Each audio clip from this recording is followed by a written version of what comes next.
A convicted child rapist set to be released from prison, now facing new charges. Wayne Chapman just faced a judge in Ayer. Thanks for joining us. I'm Chris McKinnon. And I'm Kate Merrill. Chapman had been approved to be released after more than 40 years behind bars. That is until an incident earlier this week. WBZ's Christina Hager is live in Ayer with the very latest. Christina? Well, Kate, Wayne Chapman sat before a judge here at Ayer District Court. He was in a wheelchair, and when the judge asked him questions, tried to address him, he was non-responsive.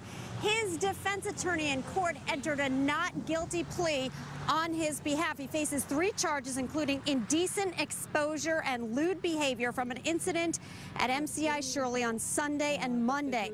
Now, this happens just a couple days after the state's highest court ruled he could be released, despite an appeal filed on behalf of his victims and their families and friends trying to block his freedom. He was civilly committed after he completed his sentence for raping 2 boys back in the 1970s, and court filings show he has admitted to molesting as many as 100 boys.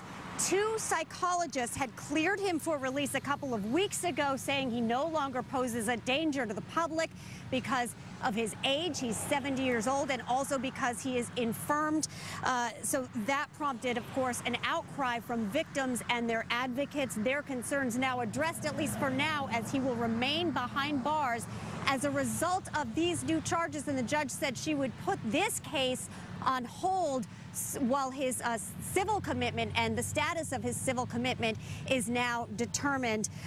Wendy Murphy is an attorney who has been fighting to block his release. She said she put out a statement saying this morning she spoke with victims. They were relieved, they were emotional, and one even broke down sobbing. We'll have much more on this later tonight on WBZ.